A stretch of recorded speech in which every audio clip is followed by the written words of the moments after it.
Hi, everybody. It is Tally Wells, and it is June 2022, and I'm answering questions about the Olmstead decision. And today's question is, we asked what Olmstead meant to you, and we got some incredible responses. But now, the person who's asking this question wants to know, Tally, me, what does Olmstead mean to me? Olmstead is about the people I have gotten to know in nursing homes, like Harold Anderson, who I advocated for after living in a nursing home for 7 years to get out of that nursing home. And when he got out of that nursing home, Harold said he never had a bad day again because his life in a nursing home was pretty miserable.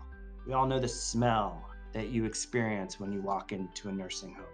We all know the cries and the moaning that folks who are really suffering sometimes in nursing homes experience. And Harold experienced that in 3 different nursing homes across the state of Georgia, which is where I got to know Harold. And when he got out, it was such a transformation of his life, of his experience. But he also very much remembered the people who didn't get out, the people who he had gotten to know. I got to know another guy named Willie, who became a good friend of mine. And Willie talked about getting on the public transportation system and just riding from one side of the city to the other when he got out of the nursing home because of how happy and how much life he was experiencing by coming back into the community. It's my friend Andrew, who, when he turned 21, aged out of Medicaid, of children's Medicaid at least, and didn't have access to the nursing services he had been receiving for his muscular dystrophy. And even though his body was actually breaking down a little bit more and he needed more supports, a lot of those supports in a different state were being taken away from him.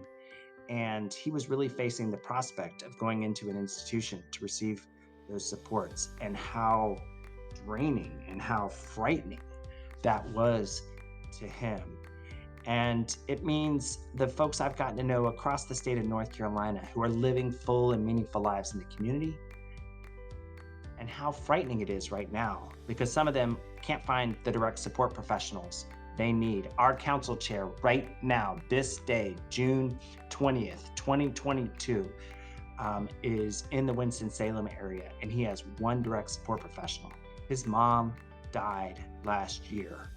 His grandparents are aging and are only able to provide him limited supports. And he is a remarkable human being. His life is about, his work is about helping other people with disabilities live full and meaningful lives in the community. And yet he is facing the real safety dangers of not having those supports with those activities of daily living that he needs to live full and meaningful life in the community. It's about the people who right now are in state institutions who want to live in the community.